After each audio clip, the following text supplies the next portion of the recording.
Hey, hi guys, this is Bakappa here. In the previous tutorial, I discussed about how to read the Excel file and convert into the hash map. So basically we have created the one utility method. By using that utility method, we were calling in our test cases. In this tutorial, I'll discuss about how to perform parallel testing using THREAD local and TestNG unit testing framework. So basically first we'll create the one base test. Within that, we'll be using the thread local concept. That particular class base test contains about the opening the browser and the closing the browser. So each browser, whenever it is created the new Chrome driver object, so that will be having the unique process ID so that our test case will run parallelly. So after creating the base test, we'll be creating our test cases. So how we can execute all our test cases parallelly. First, we'll try to execute the 2 test cases at the same time. Then we'll execute the 5 test cases at the same time. Then finally, we'll execute 10 test cases at the same time. So simply, I'll move on to the Eclipse IDE now. We'll create a quickly base test class. So under the com.test automation utilities, so here I'm creating the one class called base test. So that's it. I'll click on finish. So in this class, we'll be using the thread local concept. Then we'll be managing our driver. That is opening the browser and the closing the browser. So here I'm creating the object of thread local.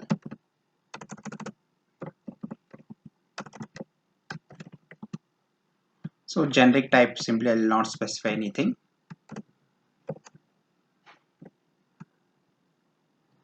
So that's it. I'll assign back this object to the thread local. So generic type, I'll mention it as a Chrome driver. So that's it. Here I'll specify the reference variable as a driver. Now you can import the Chrome driver.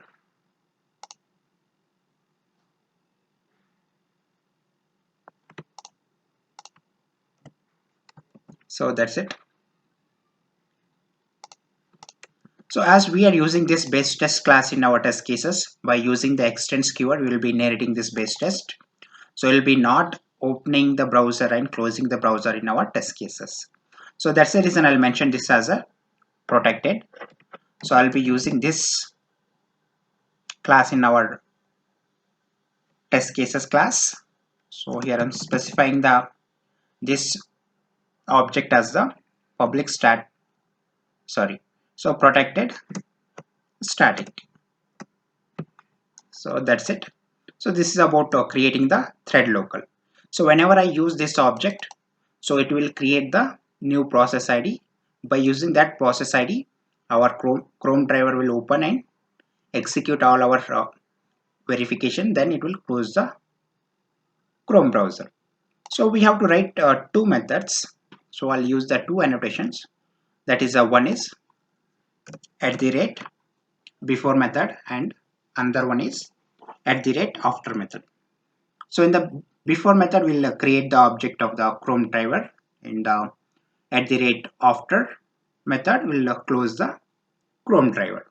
So here writing a simple method public void setup. So in this method, we'll create the object of. So I'll surround this with the before method. So this annotation, it will execute this particular method before executing @test. So here as specified before method, you can import it from the TestNG annotations. So that's it. In the similar way, I'll create one more method called @after method. So that's it. I'll specify the method name as tier down. You can import the @after method. So that's it. So this @before method will execute before executing any of the @test, and this @after method, it will execute after executing each of the @test cases. I mean the @test method. So in this setup, we'll create the object of the Chrome driver and we'll set it for the thread local so that we can use the separate process ID for each of the test cases. So before creating the object of Chrome driver, I need to specify the location of Chrome driver.exe. So this is the code I'm having, just I'll copy it and I'll paste it here. So here simply I'm specifying the location of the Chrome driver.exe in my system. So that's it. So after specifying the location of the Chrome driver.exe, so you need to use the object of thread local. Then you need to call to one method called set.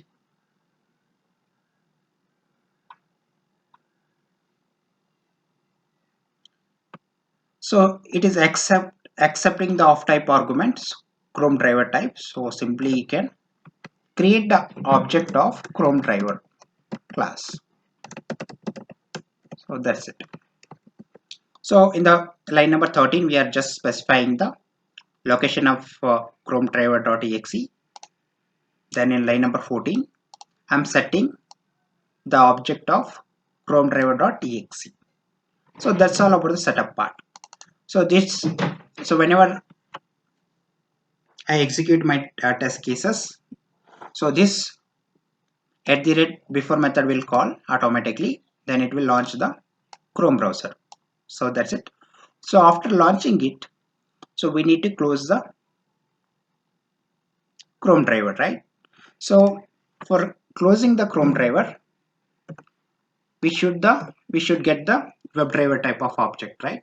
So that's the reason what I will do. So in this method we are setting it, so somewhere we have to get it and assign back to the WebDriver type. So that's the reason here I'll write one method called public void, not void, because so I'm writing a simple method here so that returns the WebDriver type. So basically here I'm setting it by using the driver object, that is a thread local object. So here I'm setting the Chrome driver object. So inside this particular method, I will get it by using the get method. So if you look at this return type, so I'm specifying it as a WebDriver type. So because whenever in the normal way, whenever you create the object of the Chrome driver, you will assign back to the WebDriver type. So that's the reason. So in this method, I'm getting it. So return type, I'm specifying it as a WebDriver type. So here I'm saying method name as get driver. So that's it. I'll use this object of thread local. Then I'll say dot get. So as we have specified the return type of this method is WebDriver type, so we have to return it by using the return statement. You can import the WebDriver type. So that's it. So in my case, so whenever I need, let's say if I wanted to launch the Chrome browser and I need to enter the URL of any of the URLs, so I need to call to this method, so automatically it gets the WebDriver type of object. So before that, whenever you are at the test execution, before that this method would have executed before that. So that's the reason it will be setting the different process ID, I mean the separate process ID for each of the test cases. So that's it. So if I need to close the Chrome browser, so I need to use the WebDriver object. So that's the reason I'll call this method and I'll simply say quit.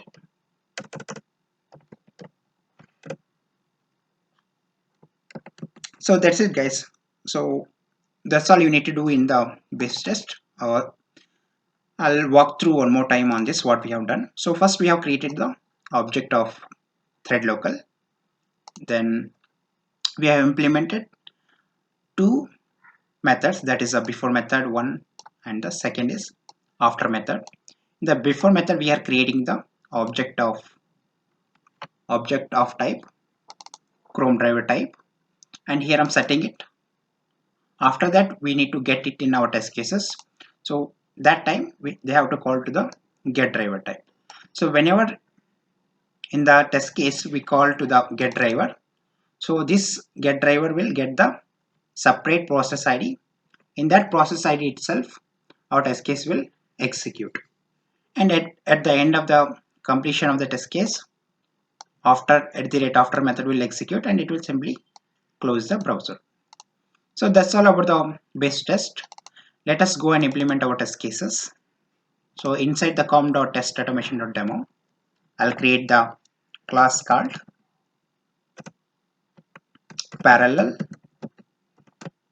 testing thread local. So that's it. I'll click on finish button. So we have implemented the base test. So I'll inherit in the parallel testing thread local. So I'll use the extends keyword. Then I'll say base test. Now we can import the base test package. So that's it, guys. So first we'll write a single test case and we'll execute the same test case. Then we'll add a multiple test case. So here I'm writing public void test1. I'll surround this method with the @test. Now I can import it test from the TestNG. So that's it. So this is our one test case.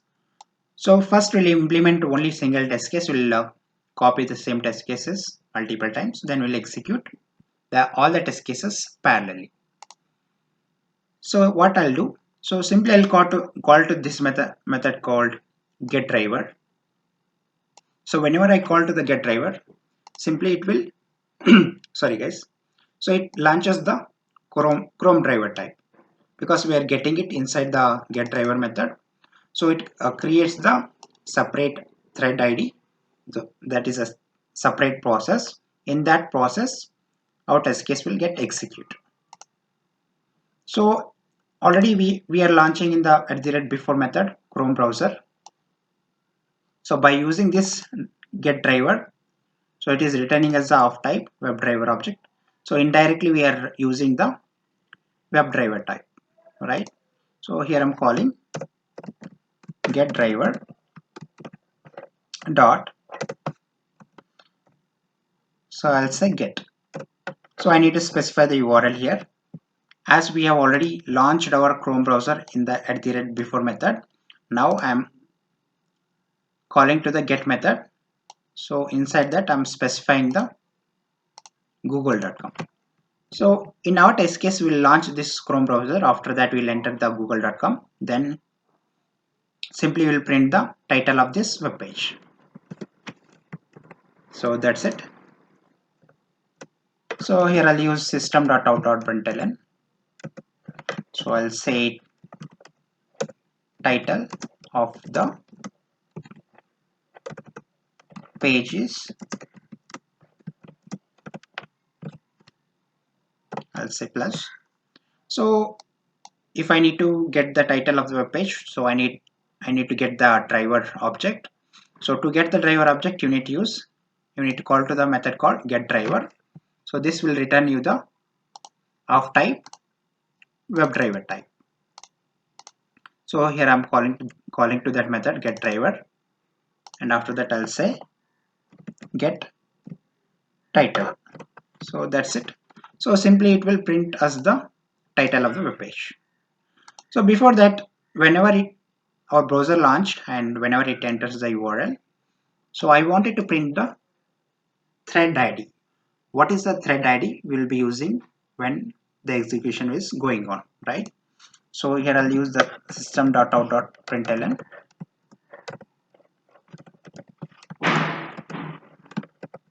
So I'll say test1 thread ID is, so I'll say you need to use thread dot current thread, then you can say get ID. So that's it. So this particular method, so it will returns you the current thread ID which is currently used by the this test one, right? So that's it guys. So first we are entering this URL after launching the Chrome browser. So before launching this, before invoking this @test, so it will invoke the @before method, as we have extended by, we have inherited the properties of base test. So it will invoke the base test, @before method. Here it will launch the Chrome browser. Then it comes to the @test.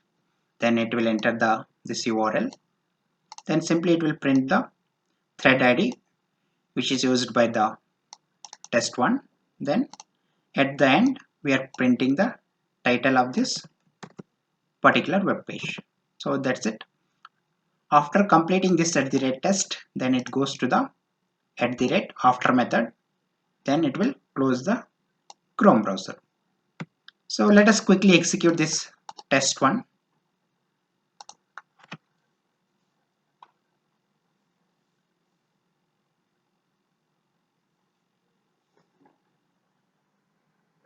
And if you look at here, so it is launching the Chrome browser.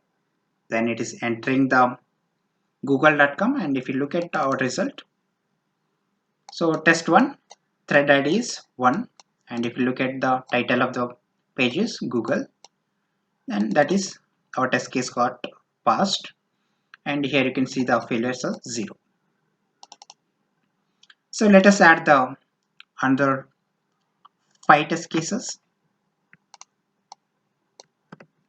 So I'll just copy the same test cases. I'll rename them. So before copying it and pasting it, at the end of the test case, I'll add system.out.println. I'll say test1 completed. So that's it. So now I'll copy the entire test and I'll create another 4 test cases. Then it will become the total 5 test cases.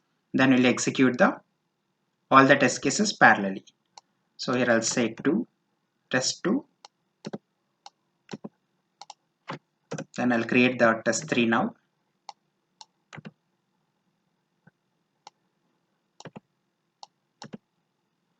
Similar way, I'll add the test4 as well.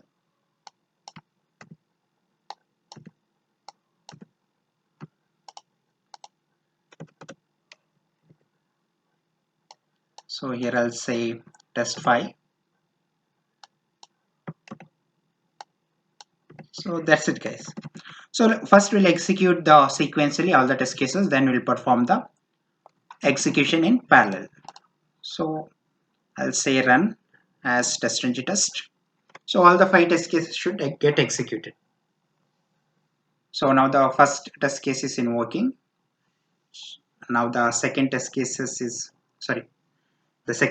is getting executed. Now the third test case.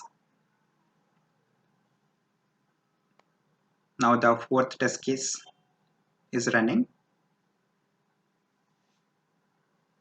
This is the last test case, that is a test5.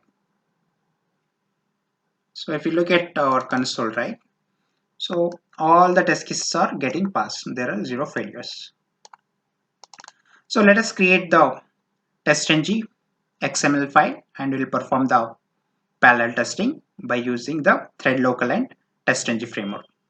So I'll click on this parallel testing THREAD LOCAL class and I'll say convert to TestNG. So before that, so for the experiment purpose, I have created one XML file. Simply I'll delete this. So I'll convert parallel testing threadlocal.java class into the testng.xml class. So I'll say convert to testng. So here I'm just renaming the testng.xml file into the parallel testing thread local. So that's it. I'll click on finish button. I'll go to the parallel testing thread local.xml file. So this is the content.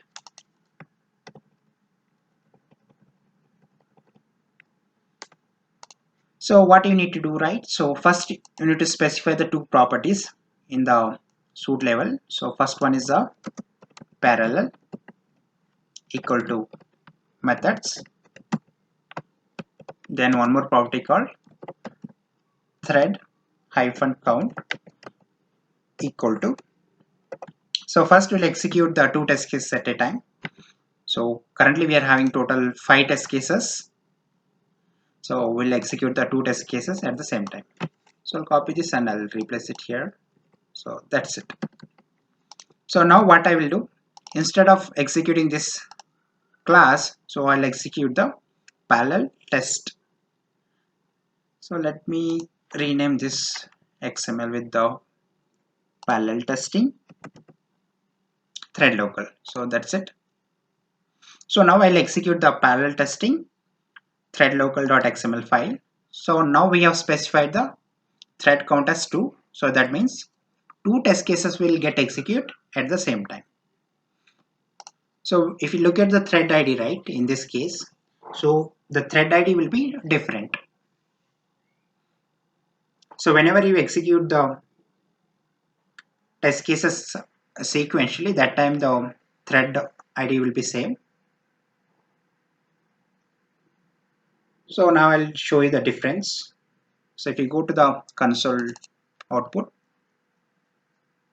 see guys, so test 1 thread ID is 11, and if you look at the thread that is a test 2 thread ID is 12, and if you go here, test 3 is having 11 and test 4 is having a thread ID is 14. So for each test cases it will create the separate process ID and the thread ID. So in that particular process or in that particular thread, our test case will get executed. So this way we can execute parallelly. So we have specified the 2 test cases at the same time. So we will add the 5 test cases at the same time. So now all the 5 test cases should get executed at the same time. So and if you look at this time, right, so all the 5 thread ID will be different. So I'll execute the parallel testing thread local.xml file.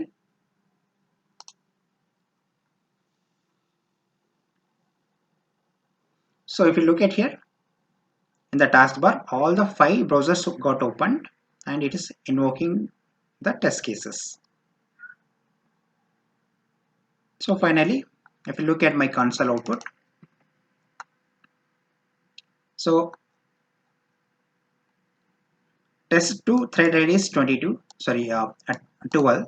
Test 3 is having a thread ID is 13 and 11, 14 and 15. So each of the test cases are getting executed in the different process ID or a thread ID. So let us add another 5 test cases. We'll execute all the 10 test cases at the same time. So I'm copying all the 5 test cases now.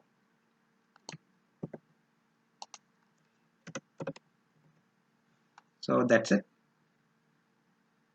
I'll save test 6 now and I'll replace the 6 here instead of 1. Then I'll replace the 7 here. This is the 8th test case. So this is the 9th test case. So this is our last test case, that is a test 10.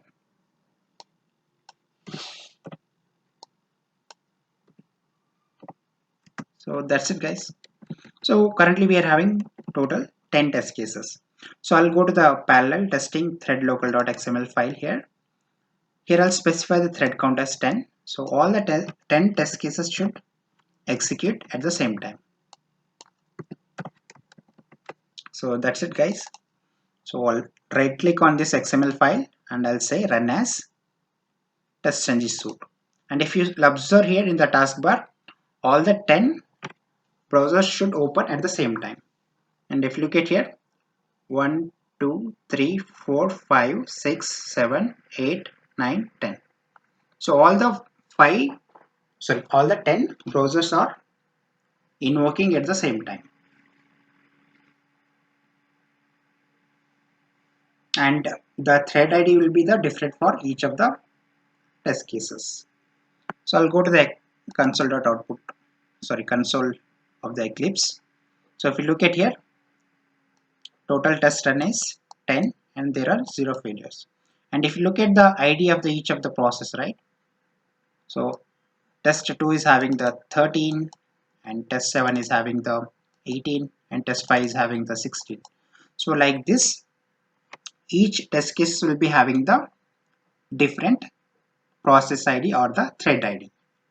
So this is how we can perform the parallel testing using THREAD LOCAL and TestNG. And also you can try to from your end you can try to get the configuration based on the configuration what you have specified in the properties file or the XML file. So you can do the experiment on this part. So based on the configuration, you should get the particular browser instance and try to perform the parallel testing. And also you can try this in the Selenium grid. So recently I have created a couple of videos on the Selenium grid also. So if you look at these 3 tutorials on the Selenium grid, so starting from the scratch, so how to set up the Selenium grid and how to execute your script on the Selenium grid and how to perform the parallel testing on the Selenium grid. So in the parallel testing I have not used the thread local concept, but you can try this thread local concept in the Selenium grid and try to execute the scripts and let me know if you are having any issues. So that's all I have in this session. If you like this tutorial, click on like and also comment in the comment section. And also you can share with your friends and colleagues. Thank you very much for watching this tutorial.